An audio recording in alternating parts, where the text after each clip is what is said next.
यूं ही नहीं मैं बन जाता हूं। कुदरत के कोने कोने से खूबियां खोज लाता हूं। गुणवत्ता की गहराइयों का गोताखोर हूं मैं। यूं ही नहीं मैं रजनीगंधा बन जाता हूं। 144 साल बाद आए महाकुंभ का अब सिर्फ एक हफ्ता बचा है। सनातन के सबसे बड़े महापर्व में अब तक करीब 57 करोड़ लोग प्रयागराज पहुंचकर त्रिवेणी में आस्था की डुबकी लगा चुके हैं। क्या राष्ट्रपति, क्या प्रधानमंत्री, क्या मुख्यमंत्री, क्या विदेशी हस्तियां और क्या आम श्रद्धालु, हर कोई बिना किसी भेदभाव के संगम में स्नान कर चुका है। दुनिया भर में महाकुंभ की कामयाबी का डंका बज रहा है। लेकिन इस सब के बीच भारत में एक इकोसिस्टम है जो महाकुंभ पर सवाल उठाने और मोदी योगी की जोड़ी को घेरने का मौका तलाश रहा है। यह इकोसिस्टम है जो महाकुंभ पर सवाल उठाने और मोदी योगी की जोड़ी को घेरने का मौका तलाश रहा है। यह इकोसिस्टम लगातार सनातन के महापर्व के विरोध में बयानबाजी कर रहा है। जैसे अगर आप देखिए, शुरुआत से महाकुंभ की व्यवस्थाओं पर सवाल उठाए जा रहे हैं। अखिलेश यादव अब कह रहे हैं कि यूपी सरकार सब पैसा महाकुंभ में लगा देगी तो किसान के लिए क्या होगा। पश्चिम बंगाल की सीएम ममता बनर्जी कह रही है कि महाकुंभ मृत्यु कुंभ में बदल गया है। कांग्रेस अध्यक्ष मल्लिकार्जुन खड़गे आरोप लगा चुके हैं कि महाकुंभ भगदड़ में हजारों लोग मर गए हैं। समाजवादी पार्टी की राज्यसभा सांसद ने भगदड़ के बाद गंगा में लाशें बहाने का आरोप लगा दिया था। आरजेडी प्रमुख लालू यादव कह रहे हैं कि कुंभ का कोई मतलब नहीं है, फालतू है कुंभ। इनका तो बिहार में अभी चुनाव है ना, इनको तो कुंभ फालतू लगेगा ही, क्योंकि इनका समीकरण ही MY वाला है। खैर, महाकुंभ के खिलाफ नैरेटिव सेट करने में जुटे इस इकोसिस्टम को आज मुख्यमंत्री योगी आदित्यनाथ ने एक्सपोज कर दिया। महाकुंभ के खिलाफ माहौल बनाने वालों पर सीएम योगी कैसे आज फुल फायर मोड में थे, उसका एक ट्रेलर देखिए, फिर बताता हूं कि आज क्या क्या हुआ है।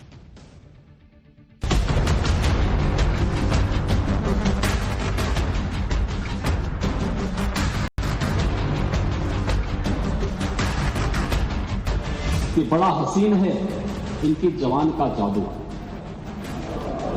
लगा के आग बहारों की बात करते हैं। ये इस प्रकार के गैर जिम्मेदाराना बयान समाजवादी पार्टी, कांग्रेस, आरजेडी और टीएमसी के नेताओं के द्वारा सनातन धर्म के जुड़े हुए सबसे बड़े आयोजन के प्रति दिए गए कि संक्रमित व्यक्ति का उपचार हो सकता है, संक्रमित सोच का उपचार नहीं हो सकता।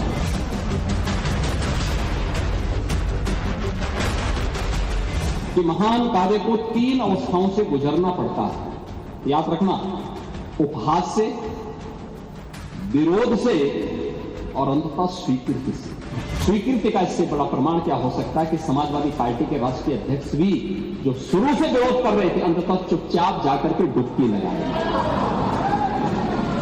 जो दुष्प्रचार कर रहे हैं केवल कुंभ महाकुंभ को बदनाम करने की साजिश का हिस्सा है। मुख्यमंत्री योगी आदित्यनाथ ने आज सारे विरोधियों को ऐसे छील दिया कि महाकुंभ पर बोलने से पहले वो 100 बार सोचें। सीएम योगी ने इसी में ऐसी शायरी पढ़ दी कि उनकी ये शायरी वायरल हो। पहले ये देखिए, फिर आपको बताऊंगा कि सीएम योगी ने कैसे महाकुंभ के विरोध को लेकर अखिलेश यादव और इंडी गठबंधन के नेताओं के आरोपों की बकिया उधेड़ी। नेपाल का वीडियो महाकुंभ के साथ, झारखंड की किसी घटना को महाकुंभ के साथ, या देश के अंदर के किसी अन्य दुर्घटना को जूसी के साथ जोड़ करके दुष्प्रचार करके अफवाह फैलाने का जो कार्य हो रहा था, कौन लोग थे? और इसीलिए मैं कहना चाहूंगा कि बड़ा हसीन है इनकी जवान का जादू, लगा के आग बहारों की बात करते हैं।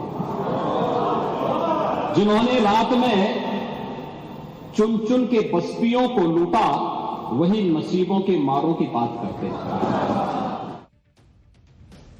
महाकुंभ पर सवाल उठाने के लिए सीएम योगी ने सबसे बड़ा प्रहार अखिलेश यादव और समाजवादी पार्टी पर किया। योगी आदित्यनाथ ने महाकुंभ के विरोध में दिए गए अखिलेश यादव के बयान गिनवाए, उनकी जनरल नॉलेज पर सवाल उठाए और सोशल मीडिया पर समाजवादी पार्टी की तरफ से बनाए जा रहे नैरेटिव का समाजवादी पार्टी की सोच और संस्कार से कनेक्शन बताया। आप भी देखिए कैसे सीएम योगी ने ताबड़तोड़ अटैक किया और क्या क्या कहा। आपके बारे में मान्यता भी है कि आज के समाजवादियों के बारे में, तो जिस थाली में खाते हैं उसमें छेद करके फिर जाते हैं। और ये जो आप लोगों के बारे में मान्यता है उसी के बारे में मैं आपसे कहना चाहूंगा। पहले दिन से ये चर्चा, पहले दिन से ये अफवाह और इस प्रकार का दुष्प्रचार आपके द्वारा निरंतर होता रहा। लगातार अगर समाजवादी पार्टी के सोशल मीडिया हैंडल को देखें, वो आपके संस्कारों के अनुसार भाषा का प्रयोग भी करते हैं और जिस प्रकार की भाषा का उसमें प्रयोग किया जाता है, मुझे लगता है किसी भी सभ्य सोसाइटी के लिए वो भाषा कभी शोभा नहीं देगी। आपके अध्यक्ष ने कहा कि हम मांग करते हैं कि अकबर का किला जो बिल्कुल संगम नोच पर वहां जो वट वृक्ष है उसकी पूजा करते हैं। सरस्वती नदी भी वहीं से निकलती है। आप देखिए, यानी अक्षय वट का नाम भी उनको नहीं मालूम। सरस्वती कूप को सरस्वती नदी कहते हैं। ये आपका जनरल नॉलेज है।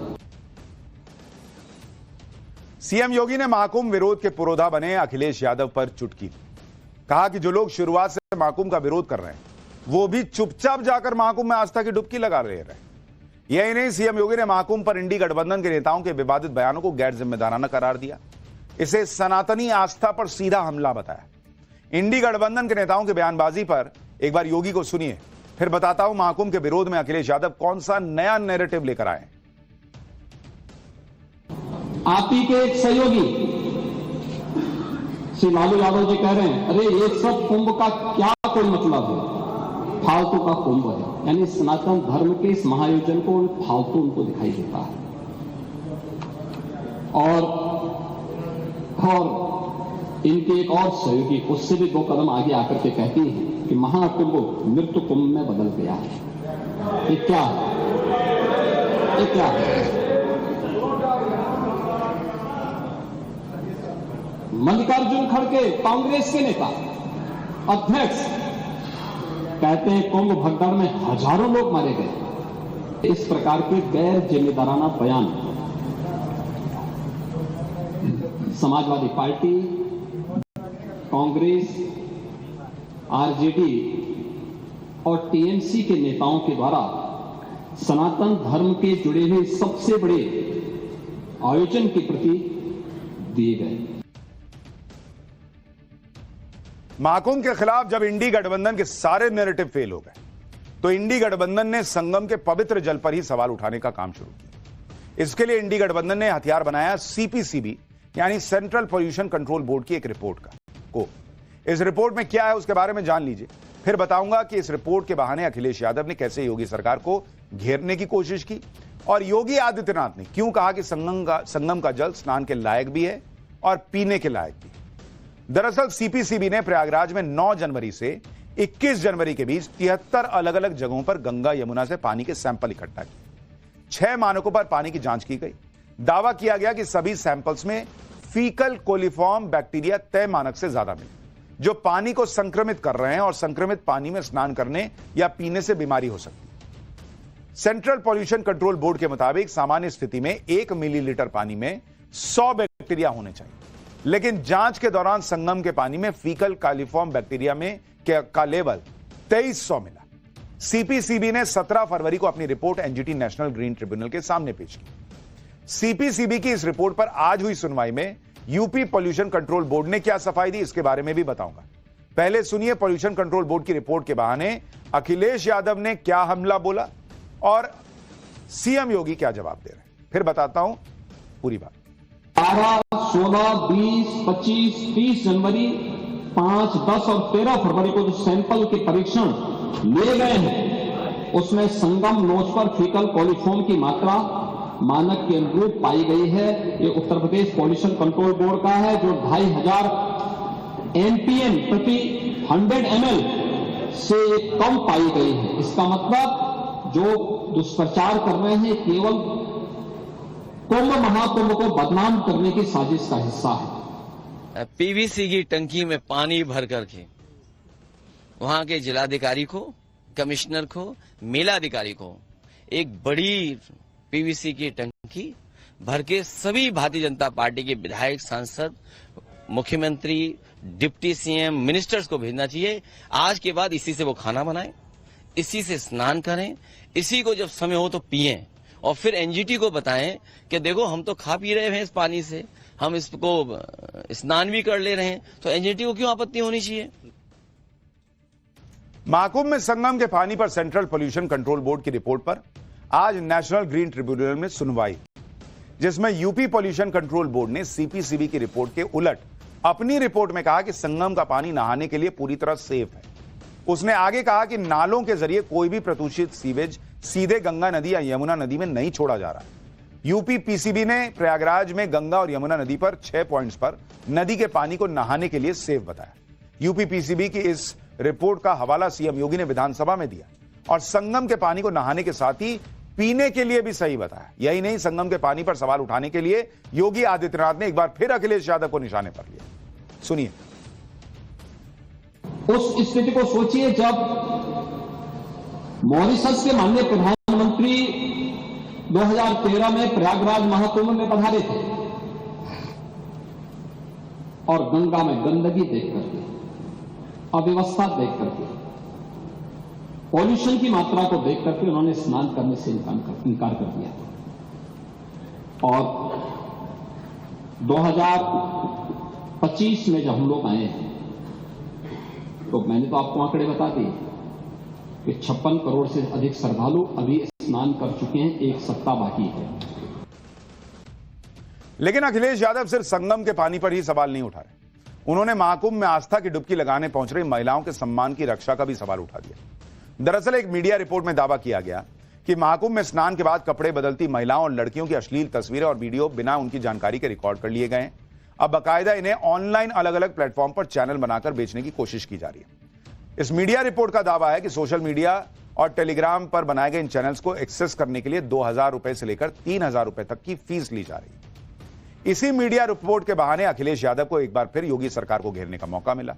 उन्होंने ट्वीट किया कि एक अति अशोभनीय और संवेदनशील मामला है कि महाकुंभ में नारी के मान सम्मान की रक्षा करने में बीजेपी सरकार विफल रही। महाकुंभ में पुण्य कमाने आई स्त्री शक्ति की तस्वीरों के सरेआम बेचे जाने के समाचार पर श्रद्धालुओं में भारी आक्रोश है। नारी की गरिमा की सुरक्षा करना सरकार का कर्तव्य है। क्या सरकार इस ऑनलाइन बिक्री से जीएसटी कमाकर इस गोरख धंधे की हिस्सेदार नहीं बन रही है? आगे अखिलेश यादव ने लिखा, यूपी और राष्ट्रीय महिला आयोग तुरंत संज्ञान लेकर सक्रियों और सभी जिम्मेदार लोगों के खिलाफ सख्त कार्रवाई। लेकिन उस मीडिया रिपोर्ट के बाद क्या सच्चाई है, क्या वो वाकई वैसे वीडियो घूम रहे हैं, इसकी पुष्टि होनी अभी बाकी है।